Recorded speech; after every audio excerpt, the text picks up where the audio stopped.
Without commitment, you'll never start. But more importantly, without consistency, you'll never finish. It's not easy. If it was easy, there'd be no Kerry Washington. If it was easy, there'd be no Taraji Henson, P. Henson. If it were easy, there'd be no Octavia Spencer. But not only that, if it were easy, there'd be no Viola Davis. If it were easy, there'd be no Michael T. Williamson, no Stephen McKinley Henderson, no Russell Hornsby. If it were easy, there'd be no Denzel Washington. So, keep working, keep striving, never give up, fall down 7 times, get up 8. Ease is a greater threat to progress than hardship. Ease is a greater threat to progress than hardship. So, keep moving, keep growing, keep learning. See you at work. We tend to base our self-esteem on what other people think.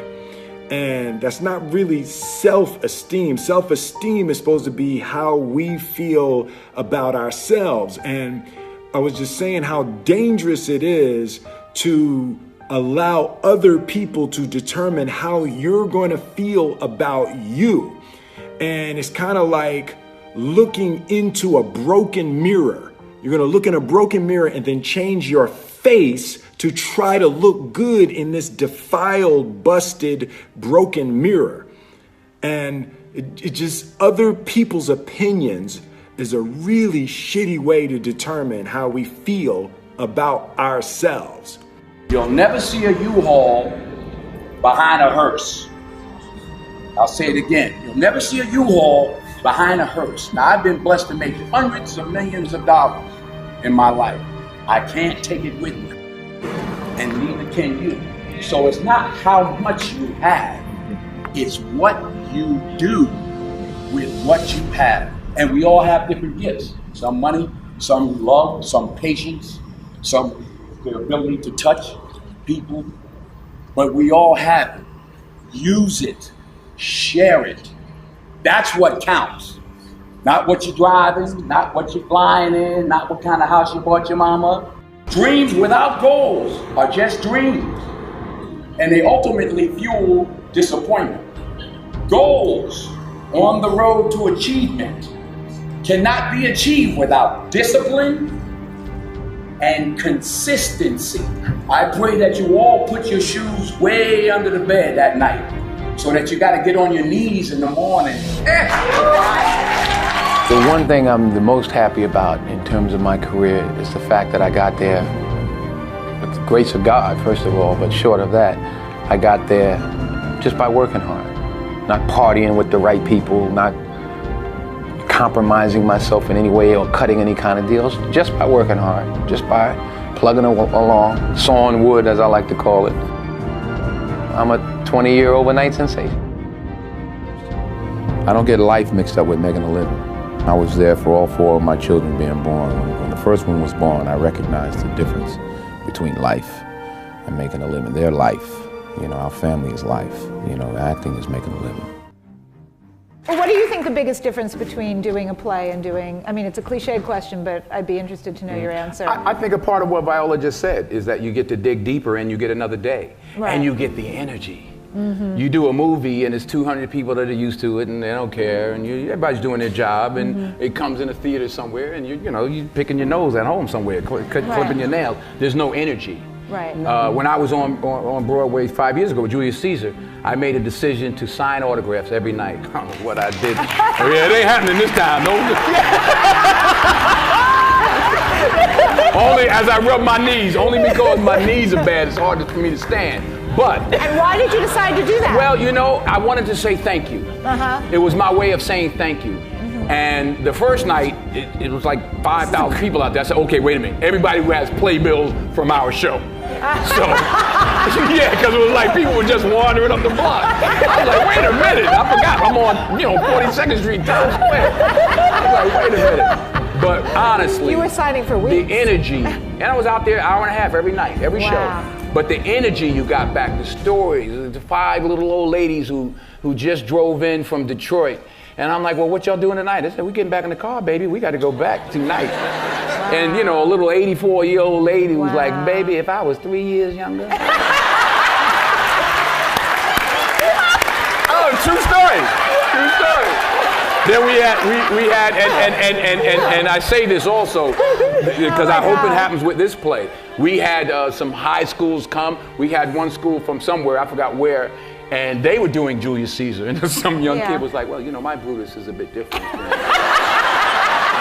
He's more the classic stoic. But it was great to engage and exchange with these young people. There was an energy. I got more from it than I gave to the people that I signed for. That's, you know, you don't get that. You know, the odd thing about success in film is the budgets get bigger, you make more money, but they become more formulaic. Yes. So you don't get the opportunity. So God willing, if I stay around long enough, this is what I'm going to be doing.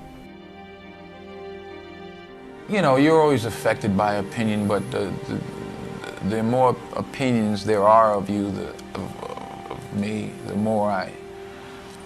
the less I look at them, because I just can't live my life based upon what other people think about me. So I can't concern myself too much with what other people think. You know, it's just not healthy.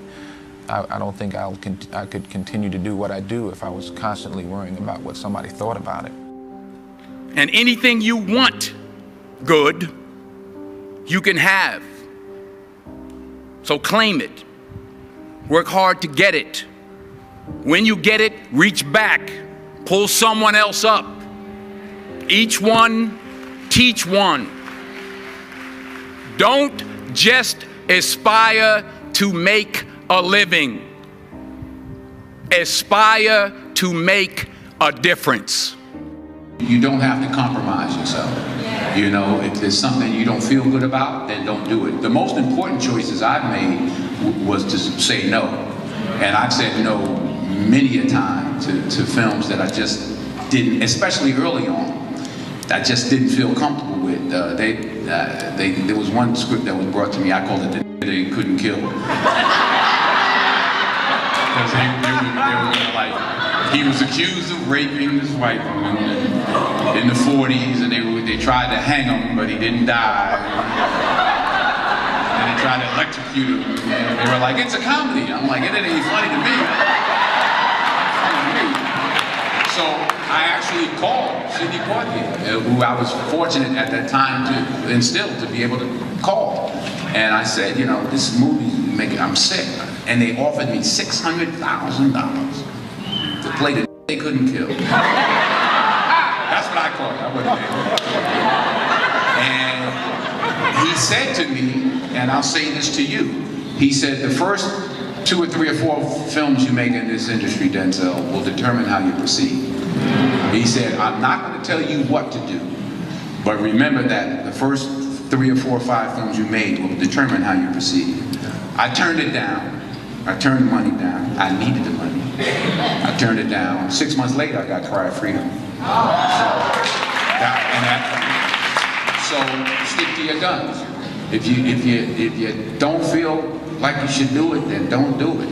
Because you don't want to be, you don't want to be a negative energy on the set. That's how I feel. So I'm like, you know, I ain't doing this because I'm gonna slap somebody the second day. So I just, you know, it's something. I think the most important decisions you can make as an actress is saying no. Is saying no. You don't have to take your clothes off. If you don't want to, then don't do it. Number 1, put God first. Put God first in everything you do. Everything that you think you see in me, everything that I've accomplished, everything that you think I have, and I have a few things, everything that I have is by the grace of God. Understand that. It's a gift. In everything you do, if you think you want to do what you think I've done, then do what I've done.